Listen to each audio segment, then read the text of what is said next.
Dear students, second year biology के chapter number 15 के next lecture में आपको वेलकम करते हैं। आज के लेक्चर में हम स्टार्ट करेंगे थर्मो रेगुलेशन के हवाले से। इससे पीछे वाले चैप्टर के पार्ट्स के अंदर हम दो हिस्से पढ़ चुके हैं। चैप्टर के स्टार्ट में हमने ऑस्मो रेगुलेशन एनिमल्स और प्लांट्स के हवाले से डिस्कस किया, फिर उसके बाद एक्सक्रीशन प्लांट्स और फिर उसके बाद एनिमल्स और फिर ह्यूमन बींग्स के बारे में डिस्कस किया। होमियोस्टेसिस का तीसरा और आखिरी पैरामीटर है thermoregulation, maintenance of body temperature with an tolerable range, with an limited range, narrow range, इसको बोलते हैं थर्मोरेगुलेशन। तो अब जो पार्ट हम स्टार्ट करने जा रहे हैं वो है थर्मोरेगुलेशन। सबसे पहले हम पढ़ेंगे थर्मोरेगुलेशन इन प्लांट्स के बारे में।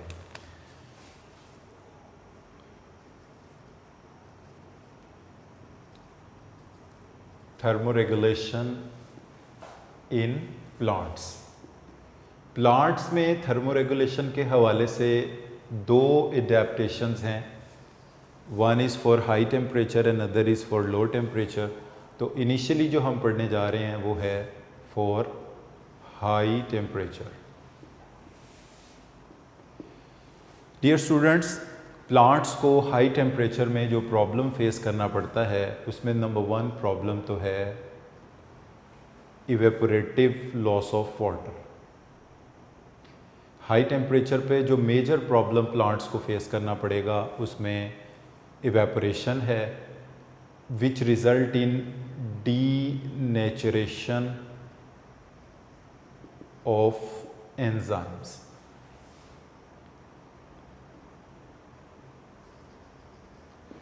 Denaturation of enzymes and evaporation.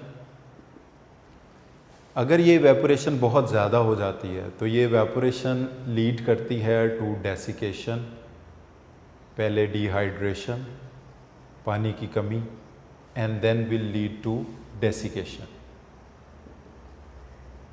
तो डियर स्टूडेंट्स, ये दो मेजर स्ट्रेस या प्रॉब्लम्स हैं जो प्लांट को हाई टेम्परेचर में फेस करना पड़ते हैं। पहला प्रॉब्लम क्या है? Denaturation of enzyme. डीनेचरेशन कहते हैं एंजाइम के ग्लोबुलर स्ट्रक्चर के डिस्ट्रॉय होने को। हम जानते हैं कि all enzymes are globular protein. तो जब टेम्परेचर बहुत ज़्यादा होता है, 40-45 डिग्री तक टेम्परेचर पहुंच जाता है, तो मुमकिना तौर पर एंजाइम का ग्लोबुलर स्ट्रक्चर लॉस हो जाता है, जिसकी वजह से एंजाइम की मेटाबॉलिक एक्टिविटी डिस्टर्ब हो जाती हैं, और इन मेटाबॉलिक एक्टिविटीज़ के डिस्टर्ब होने की वजह से प्लांट्स की डेथ हो सकती है। सेकंड प्रॉब्लम ये है कि जैसे जैसे टेम्परेचर बढ़ता है इवेपोरेशन ट्रांसपायरेशन भी बढ़ता है। अगर ये इवेपोरेशन ट्रांसपायरेशन अनचेक्ड हो जाए तो इससे प्लांट्स में पानी की कमी हो जाती है, और पानी की कमी को डिहाइड्रेशन कहते हैं। डिहाइड्रेशन के नतीजे में प्लांट ड्राई आउट हो जाते हैं, ड्राई हो जाने को डेसिकेशन बोलते हैं, जिसके नतीजे में प्लांट्स की डेथ हो सकती है। अब इन दोनों प्रॉब्लम्स को कंपनसेट करने के लिए प्लांट्स जो स्ट्रेटजीज़ अपनाते हैं, इन स्ट्रेटजीज़ को कहा जाता है एडेप्टेशंस। एडेप्टेशंस ऐसी स्ट्रक्चरल और फंक्शनल मॉडिफिकेशंस होती हैं जिसके नतीजे में होमियोस्टेसिस को मेंटेन किया जा सकता है। तो हम यूँ कह सकते हैं कि adaptations are structural and functional modification in living organisms to maintain homeostasis. तो यहाँ पर होमियोस्टेसिस का जो पैरामीटर हम डिस्कस कर रहे हैं वो है थर्मोरेगुलेशन। तो नंबर वन पर इसमें क्या होता है कि इवेपोरेशन को कंपनसेट करने के लिए पहली एडेप्टेशन प्लांट्स क्या करते हैं, जब इवेपोरेशन बहुत ज़्यादा होती है दे विल स्टोमेटा को क्लोज कर देते हैं। Plant will close their stomata. हमें पता है कि ट्रांसपायरेशन की तीन टाइप्स क्यूटिकुलर, लेंटिकुलर और स्टोमेटल हैं। सबसे ज़्यादा ट्रांसपायरेशन इवेपोरेशन स्टोमेटा के ज़रिए होती है। If plant will close their stomata तो इसके नतीजे में क्या होगा, इवेपोरेशन यानी ट्रांसपायरेशन कम हो जाएगा, and plant will start conserving water in their body ताकि डिहाइड्रेशन डेसिकेशन डेवलप ना हो। अगर प्लांट स्टोमेटा क्लोज कर देते हैं, इवेपोरेशन कम हो जाता है, तो एक तरफ तो इवेपोरेशन क्या करता है, कूलिंग इफेक्ट पैदा करता है, ठंडक पैदा करता है ताकि प्लांट की सरफेस का टेम्परेचर कम रहे। तो ऐसे एरियाज़ जहाँ पर टेम्परेचर 40 डिग्रीज़ और अबव तक चला जाता है। वहाँ पर स्टोमेटा को क्लोज करने, ट्रांसपायरेशन को कम करने से क्या हो सकता है, एंजाइम्स की डीनेचरेशन हो सकती है।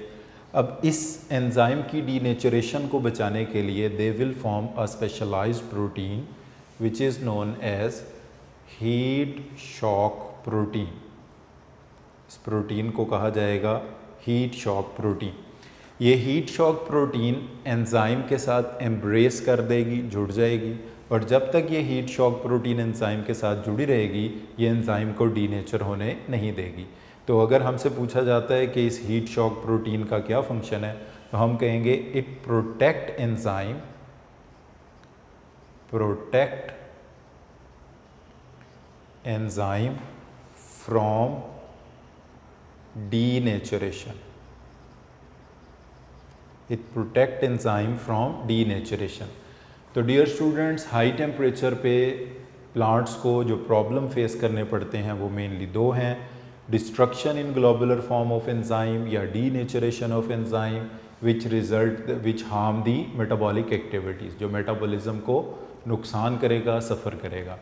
Evaporation which lead to dehydration, पानी की शदीद कमी को डिहाइड्रेशन कहते हैं। डेसिकेशन, प्लांट के खुश्क हो जाने को कहते हैं।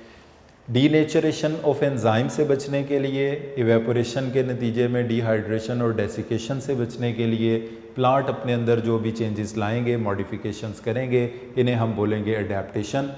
तो डिहाइड्रेशन और डेसिकेशन से बचने के लिए ये क्या करते हैं, they will close their stomata, जिससे इवेपोरेटिव लॉस ऑफ वाटर कम हो जाता है और प्लांट खुद को डिहाइड्रेशन और डेसिकेशन से बचा लेते हैं।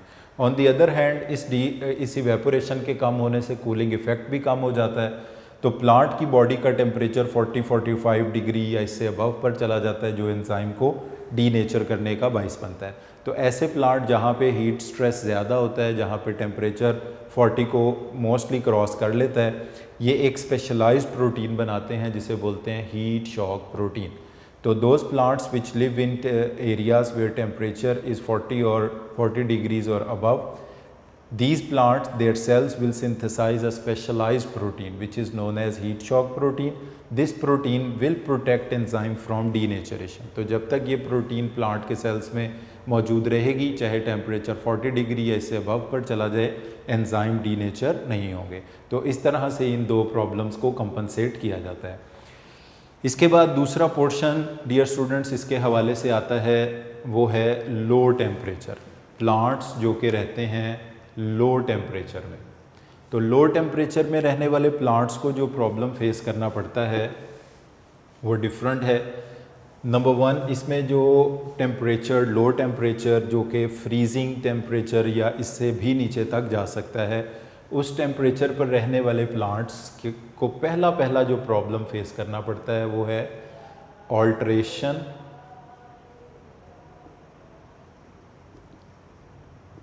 in fluidity.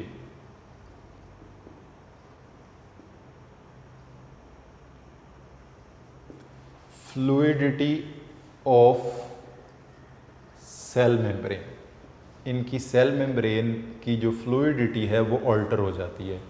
बेसिकली क्या होता है कि प्लाज्मा मेम्ब्रेन जो होती है या सेल मेम्ब्रेन जो होती है ये लिपिड्स की बनी होती है, और लिपिड्स का जो मेजर इसमें पोर्शन होता है वो फैटी एसिड्स का होता है। तो फैटी एसिड दो किस्म के होते हैं, सैचुरेटेड और अनसैचुरेटेड। इसमें जो सैचुरेटेड फैटी एसिड्स होते हैं, सैचुरेटेड फैटी एसिड, ये क्रिस्टलाइज्ड हो जाते हैं कम टेम्परेचर पर, ये सॉलिडिफाई हो जाते हैं, क्रिस्टलाइज हो जाते हैं। तो इस वजह से अगर टेम्परेचर बहुत कम होता है तो लिपिड्स और fatty acids present in the plasma membrane और cell membrane which contain saturated fatty acid when they become crystal, तो इनकी जो fluid like character cell membrane का है वो डिस्टर्ब हो जाता है। इसके नतीजे में जितनी भी transport of material in and out of the cell हो रही होती है वो सारी डिस्टर्ब हो जाती है, which result in death of the cell. तो पहली प्रॉब्लम जो लो टेम्परेचर पे प्लांट को फेस करना पड़ता है वो है ऑल्ट्रेशन इन फ्लूइडिटी। वो जो फ्लूइड लाइक करेक्टर है सेल मेम्ब्रेन का वो चेंज हो जाता है due to the crystallization or solidification of the saturated fatty acid present in the cell membrane. दूसरा जो प्रॉब्लम इनको फेस करना पड़ता है वो है formation of ice crystals, ice crystal formation. Dear students, अब ये आइस क्रिस्टल दो तरह के हो सकते हैं, इनसाइड सेल और आउटसाइड सेल। दो तरह से ये आइस क्रिस्टल बन सकते हैं, इनसाइड द सेल और आउटसाइड द सेल। अगर तो क्रिस्टल्स आउटसाइड द सेल बनते हैं तो वो इतने ज़्यादा हार्मफुल नहीं है। अगर क्रिस्टल्स इनसाइड द सेल बनते हैं तो ये जो इनसाइड बनने वाले क्रिस्टल्स हैं they will make perforations in cell membrane. जब ये सेल मेम्ब्रेन में परफोरेशंस कर देंगे तो इसके नतीजे में सेल्स की डेथ हो जाएगी। तो ये दो मेजर प्रॉब्लम है जो प्लांट को लो टेम्परेचर वाले एरियाज़ में फेस करने पड़ते हैं। Alteration in fluidity of the cell membrane, जिसकी रीज़न क्या होती है कि जो लिपिड सेल मेम्ब्रेन में पाए जाते हैं उसमें जो फैटी एसिड्स हैं वो सैचुरेटेड हैं और वो क्रिस्टलाइज हो जाते हैं, सेल मेम्ब्रेन की फ्लूइडिटी ऑल्टर हो जाती है। All the transportation in and out of the cell will disturb which result in death of the cell. Formation of ice crystal, ज़्यादा डेंजरस जो फॉर्मेशन ऑफ आइस क्रिस्टल है वो inside the cell है। Outside the cell बनने वाले ice crystal इतने ज़्यादा नुकसानदेह नहीं है। जो inside the cell ice crystals बनते हैं वो परफोरेशंस बना देते हैं। परफोरेशन मतलब सुराख कर देते हैं सेल मेम्ब्रेन में, जिसकी वजह से प्रोटोप्लास्ट जो होता है वो लिविंग मैटर वो डेड हो जाता है। अब इनकी एडजस्टमेंट के लिए प्लांट्स अपने अंदर जो भी चेंजेस लाएंगे इन चेंजेस को कहा जाएगा एडेप्टेशंस। तो प्लांट्स अपने अंदर क्या एडेप्टेशंस पैदा करेंगे? नंबर वन, पहली एडेप्टेशंस वो प्लांट जो इस फ्लूइडिटी ऑफ मेम्ब्रेन को चेंज करने के लिए वो करेंगे वो ये कि they will change their saturated, ये अपने सैचुरेटेड फैटी एसिड्स को, वो फैटी एसिड्स जो कि क्रिस्टलाइज हो जाते हैं, जम जाते हैं, ये अपने सैचुरेटेड फैटी एसिड्स को चेंज कर देंगे टू अनसैचुरेटेड फैटी एसिड। यानी जब सर्दी का मौसम आने लगेगा तो ये अपने सैचुरेटेड फैटी एसिड्स को अनसैचुरेटेड फैटी एसिड में चेंज कर लेंगे। सैचुरेटेड क्रिस्टलाइज हो जाते हैं, सॉलिडिफाई हो जाते हैं, जम जाते हैं। अनसैचुरेटेड फैटी एसिड जो ऑयल के अंदर पाए जाते हैं वो लो टेम्परेचर पर भी लिक्विड ही रहते हैं। अब यहाँ पर दो चीज़ें हो सकती हैं, एक होती है ग्रेजुअल चिलिंग, ग्रेजुअल चिलिंग यानी सर्दी आहिस्ता आहिस्ता टेम्परेचर सर्दी की तरफ आता है। एक होती है रैपिड चिलिंग। तो प्लांट को जो सर्दी ज़्यादा नुकसान करेगी वो है रैपिड चिलिंग। उसकी वजह यह है कि अगर रैपिडली सर्दियाँ आती हैं तो प्लांट्स को इतना वक्त, इतना मौका ही नहीं मिलेगा कि वो अपने सैचुरेटेड फैटी एसिड्स को अनसैचुरेटेड फैटी एसिड्स में चेंज कर लें। हाँ, अगर ग्रेजुअल चिलिंग होती है तो इसमें आहिस्ता आहिस्ता ये सारे saturated fatty acid unsaturated fatty acids में चेंज हो जाएंगे। तो पहला प्रॉब्लम जो कि alteration in fluidity of cell membrane था या crystallization of the saturated fatty acid था, उसको प्लांट कैसे कंपनसेट करते हैं? जब सर्दी का मौसम आता है ये अपने सैचुरेटेड फैटी एसिड को अनसैचुरेटेड फैटी एसिड्स में कन्वर्ट कर लेते हैं।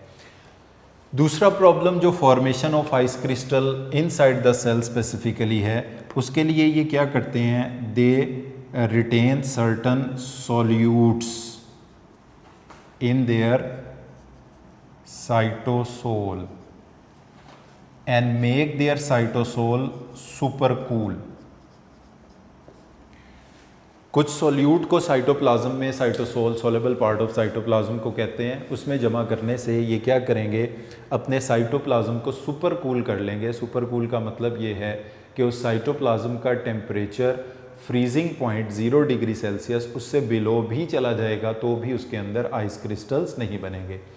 डियर स्टूडेंट्स, ये एक केमिस्ट्री का टॉपिक है जिसको हम कॉलिगेटिव प्रॉपर्टीज़ बोलते हैं कि सोल्यूट की प्रेजेंस की वजह से depression in freezing point, normal जो प्योर वाटर है अगर उसका फ्रीजिंग टेम्परेचर जो है 0 डिग्री सेल्सियस है तो सोल्यूट की मौजूदगी से उसका टेम्परेचर, फ्रीजिंग टेम्परेचर -2, 3, नेगेटिव में जाने के बावजूद भी वो क्रिस्टल यानी फ्रीजिंग पॉइंट उसका मज़ीद डिक्रीज, मज़ीद नेगेटिव में चला जाएगा ज़ीरो की बजाय। तो यहाँ पर भी यही होगा कि सेल का टेम्परेचर बेशक 0 डिग्री सेल्सियस या उससे कम है, वो साइटोप्लाज्म सुपर कूल रहेगा मगर फ्रीज नहीं होगा।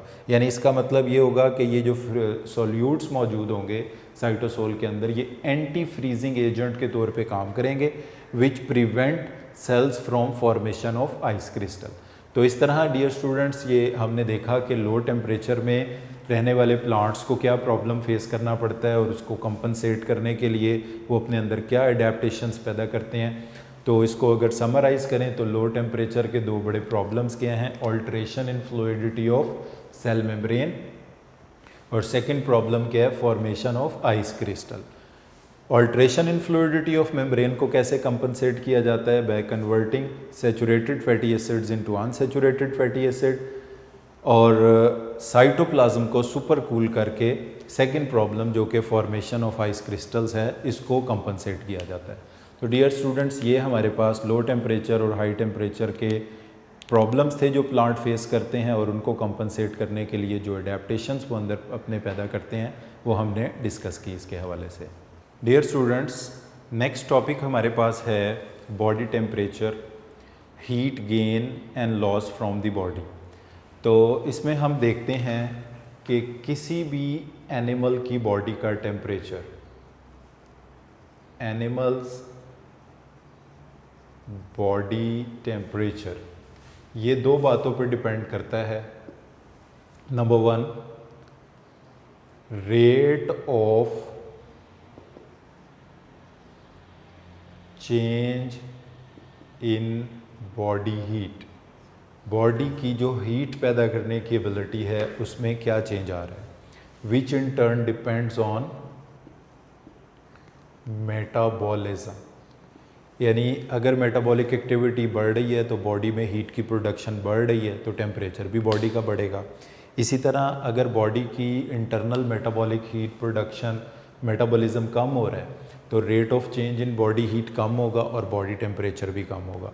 यानी rate of change of body heat, इसके ऊपर बॉडी का टेम्परेचर डिपेंड करता है, पहला फैक्टर ये, which in turn depends on metabolism. Second ये डिपेंड करता है बॉडी का temperature rate of heat gain and loss, rate of heat gain and loss. यानी अगर बॉडी से हीट गेन हो रहा है, अब हीट गेन कैसे होता है, डायरेक्ट रेडिएशन से होता है, कंडक्शन, कन्वेक्शन। हीट लॉस कैसे होता है, इवेपोरेशन के ज़रिए हीट लॉस होता है। जब पानी इवेपोरेट होता है बॉडी से तो हीट लॉस होता है। Infrared radiation, infrared thermal radiation, इनके ज़रिए बॉडी से हीट लॉस। अगर बॉडी से हीट लॉस ज़्यादा हो रहा है तो बॉडी का टेम्परेचर कम होगा, हीट गेन ज़्यादा हो रहा है तो बॉडी का टेम्परेचर बढ़ेगा। यानी एनिमल की बॉडी का टेम्परेचर इन दो बातों पर डिपेंड करता है, rate of change in body heat which depends on metabolism, यानी इंटरनल हीट जो मेटाबॉलिज्म पर डिपेंड करती है। मेटाबॉलिज्म के बढ़ने से इंटरनल हीट ज़्यादा होगी, कम होने से कम होगी, उसके अकॉर्डिंगली बॉडी टेम्परेचर भी कम ज़्यादा होगा। जैसे हम इसकी एक एग्जांपल ले लेते हैं कि जब हम एक्सरसाइज करते हैं तो हमारी मसल कॉन्ट्रैक्शन बढ़ जाती है। मसल कॉन्ट्रैक्शन के लिए एनर्जी चाहिए होती है, वहाँ पे मेटाबॉलिक एक्टिविटी इंक्रीज़ होती है तो पसीना आने लग जाता है, स्वेटिंग होने लग जाती है, क्योंकि इंटरनल मेटाबॉलिज्म के बढ़ने से बॉडी का टेम्परेचर इंक्रीज़ हो रहा होता है। इसी तरह जब आप रेस्ट में होते हैं तो इंटरनल मेटाबॉलिक हीट प्रोडक्शन कम होती है और बॉडी टेम्परेचर भी कम हो जाता है। धूप में जाने से हीट गेन होगा, पसीने स्वेटिंग होगी तो हीट लॉस होगा, इवेपोरेशन। तो heat gain and loss and rate of change in body heat, इन दो बातों से मिलकर बॉडी टेम्परेचर इन दो बातों पर डिपेंड करता है। अब हीट गेन एंड लॉस या heat internal metabolic heat production, इनकी बेस के ऊपर एनिमल्स को दो ग्रुप्स के अंदर क्लासिफाई किया जाता है। इसमें वो एनिमल्स शामिल हैं जो अपने बॉडी टेम्परेचर को सराउंडिंग के टेम्परेचर के साथ चेंज करते रहते हैं, वो अपने बॉडी टेम्परेचर को एक स्पेसिफिक रेंज के अंदर मेंटेन नहीं रख सकते। इन एनिमल्स को हम कहते हैं कोल्ड ब्लडेड एनिमल्स, या इनको हम कहते हैं पिकीलियोथर्म्स। पिकीलियोथर्म्स कह दें, कोल्ड ब्लडेड एनिमल्स कह दें, एक ही बात है। दूसरी तरफ जो एनिमल्स का ग्रुप है इनको हम कहते हैं हेट्रोथर्म्स, या इनको हम नाम देते हैं वार्म ब्लडेड एनिमल्स का। तो वार्म ब्लडेड एनिमल्स कह दें या हेट्रोथर्म्स कह दें, एक ही बात है।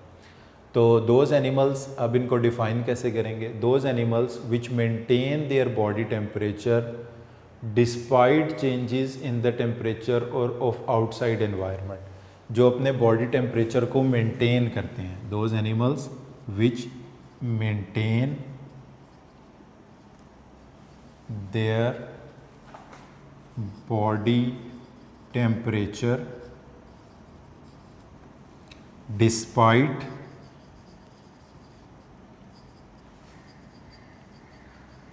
Change of external temperature. External temperature के चेंज होने के बावजूद इनके बॉडी का टेम्परेचर मेंटेन रहता है। इन एनिमल्स को हम कहते हैं हेट्रोथर्म्स, या इन एनिमल्स को हम कहते हैं warm blooded animals. Those animals which do not maintain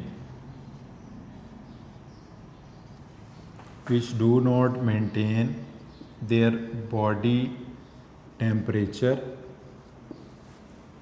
body temperature varies with surrounding.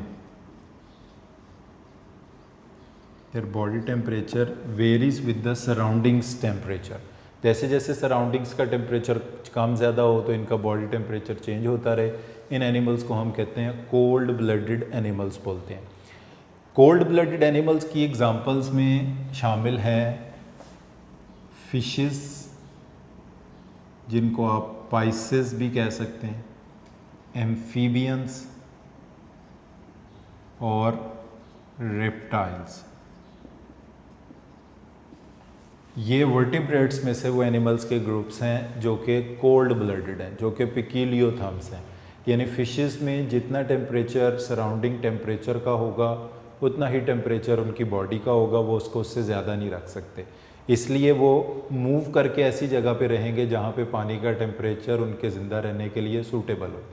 ठंडे पानी से गर्म की तरफ या ज़्यादा गर्म से ठंडे की तरफ मूव करेंगे। एम्फीबियंस भी इसी तरह, जिसमें फ्रॉग शामिल है।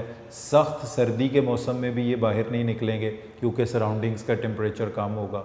सख्त गर्मी में धूप में भी ये बाहर नहीं निकलेंगे क्योंकि सराउंडिंग का टेम्परेचर ज़्यादा होगा। सख्त गर्मी में ये ज़मीन के नीचे छुप जाते हैं, कीचड़ में मड में जाके छुप जाते हैं, जिसको हम कहते हैं हाइबरनेट हो गए, हाइबरनेट कर जाते हैं। और सख्त सर्दी में भी ये हाइबरनेट कर जाते हैं।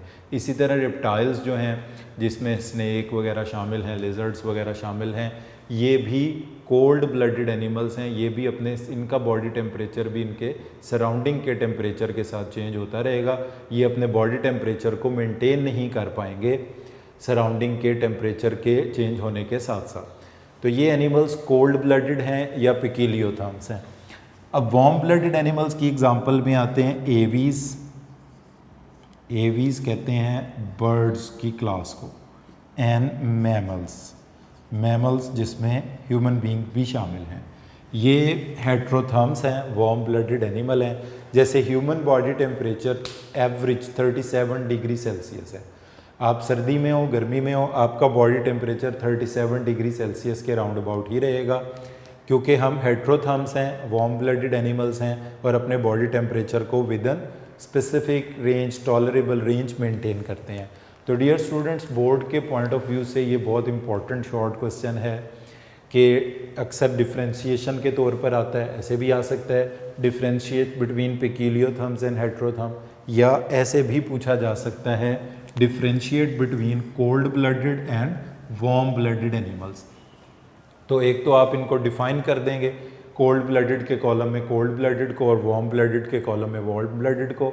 दूसरा, साथ आपने इनकी एग्जांपल ज़रूर देनी है, जैसे पिकीलियोथर्म्स या कोल्ड ब्लडेड की एग्जांपल में फिशेस, एम्फीबियन और रेप्टाइल्स शामिल हैं। वार्म ब्लडेड की एग्जांपल में ये एवीज और मैमल्स शामिल हैं। एवीज बर्ड्स के ग्रुप को ही कहते हैं। डियर स्टूडेंट, इस क्लासिफिकेशन के साथ थोड़ा सा ऑब्जेक्शन था, जिसकी वजह से एक नई क्लासिफिकेशन प्रपोज करना पड़ी।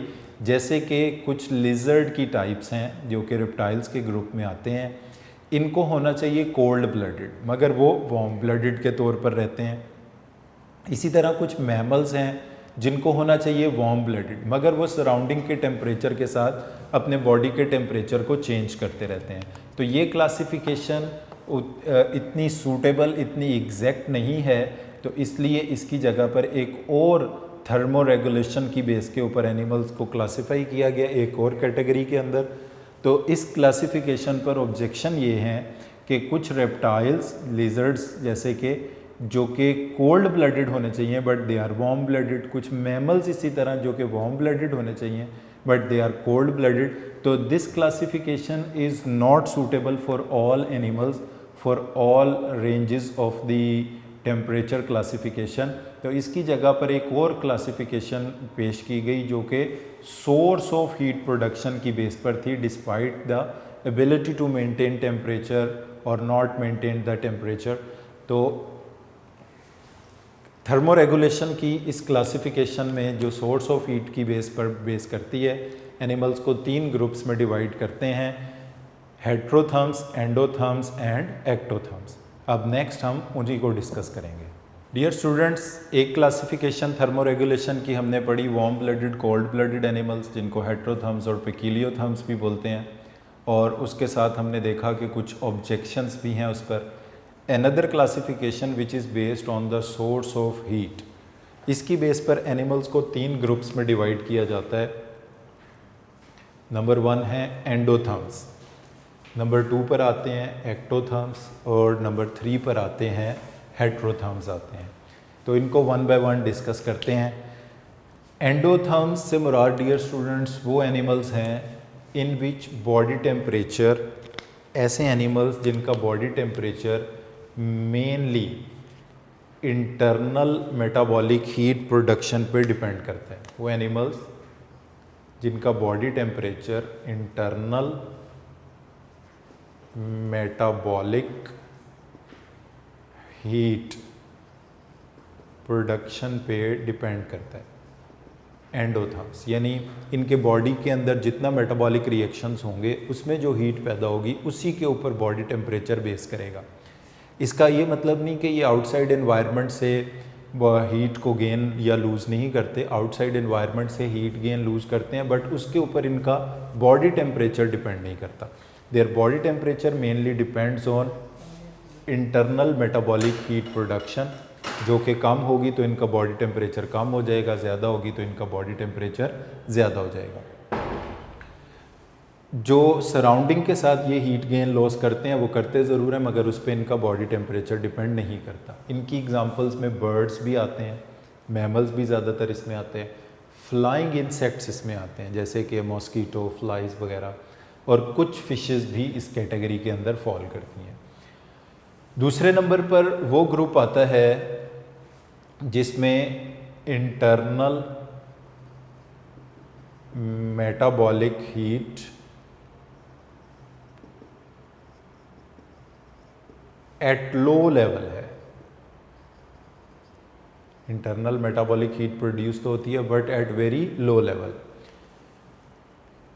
ये इनका जो बॉडी टेम्परेचर, जो इंटरनल मेटाबॉलिक हीट प्रोड्यूस होती भी है वो भी क्विकली एनवायरनमेंट के साथ एक्सचेंज हो जाती है। There body temperature mainly depends on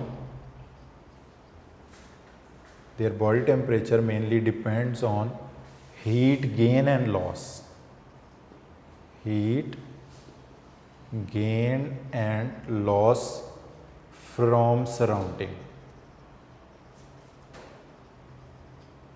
यानी इंटरनल मेटाबॉलिक हीट प्रोडक्शन पे इनका बॉडी टेम्परेचर डिपेंड नहीं करता, इनका बॉडी टेम्परेचर हीट गेन पर डिपेंड करता है, हीट लॉस पर डिपेंड करता है। क्योंकि इंटरनल मेटाबॉलिक हीट प्रोडक्शन है भी लो लेवल पर, जो कि मेन कंट्रीब्यूटर बॉडी टेम्परेचर का नहीं हो सकता, इन एनिमल्स को कहा जाता है एक्टोथर्म्स।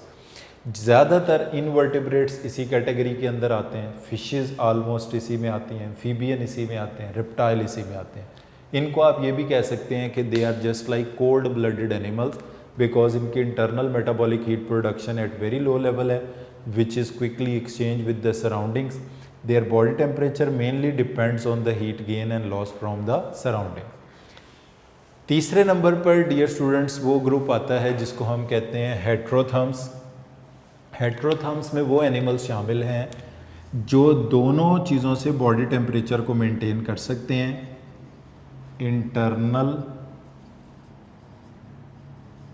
मेटाबॉलिक हीट से भी बॉडी टेम्परेचर को मेंटेन कर सकते हैं, और सराउंडिंग से जो हीट गेन एंड लॉस है इससे भी अपने बॉडी टेम्परेचर को मेंटेन कर सकते हैं on varying degree. But mainly ये भी क्या करते हैं, इंटरनल मेटाबॉलिक हीट के ऊपर ही डिपेंड करते हैं ऑन वेरिंग डिग्री दोनों का। मसलन अगर इंटरनल मेटाबॉलिक हीट प्रोडक्शन कम है तो बॉडी टेम्परेचर को बढ़ाने के लिए हीट गेन कर लेंगे, या अगर इंटरनल मेटाबॉलिक हीट प्रोडक्शन ज़्यादा है तो बॉडी टेम्परेचर को कम करने के लिए हीट लूज़ कर देंगे। तो ये दोनों काम कर सकते हैं, जिनका टेम्परेचर दोनों पर डिपेंड कर सकते हैं, इन्हें हम बोलते हैं हेट्रोथर्म्स बोलते हैं। तो यहाँ पर ये जो तीनों टर्म्स हैं बोर्ड के शॉर्ट क्वेश्चंस के लिए भी बहुत इंपॉर्टेंट है और एमसीक्यू के लिए भी। जैसे फॉर एग्जांपल आप देख रहे हैं यहाँ पर हमने कुछ एग्जांपल्स भी लिखी हैं। तो इसमें जैसे ये क्वेश्चन पूछा जाता है कि बैट्स और humming birds are included in. अब अगर यही तीन ऑप्शन हो हमारे पास, ए ऑप्शन हो एंडोथर्म्स, बी ऑप्शन हो एक्टोथर्म्स और सी ऑप्शन हो हेट्रोथर्म्स, तो हम कहेंगे कि humming birds, bats and humming birds are included in, तो इसका आंसर क्या होगा, हेट्रोथर्म्स होगा। या इसी तरह अगर हम कहें कि flying insects according to their thermoregulation classifications are included in, तो flying insects are included in endotherms. तो एक तो एमसीक्यू के हवाले से इनकी एग्जांपल्स ख़ास तौर पे जो बुक में है स्पेसिफिकली वो एग्जांपल, और दूसरा फिर इनकी डेफिनेशंस जो कि शॉर्ट क्वेश्चन के पॉइंट ऑफ व्यू से पूछी जाती हैं। तो डियर स्टूडेंट्स, ये हमारे पास दो तरीके थे एनिमल्स को उनकी थर्मोरेगुलेटरी स्ट्रेटजीज़ की बेस के ऊपर क्लासीफाई करने के। एक क्लासिफिकेशन हमने पहले पढ़ी पेकिलियोथर्म्स और हेट्रोथर्म्स, और एक क्लासिफिकेशन जिसमें ये तीन ग्रुप्स हैं एंडोथर्म, हेट्रोथर्म्स और ectotherms. Thank you very much.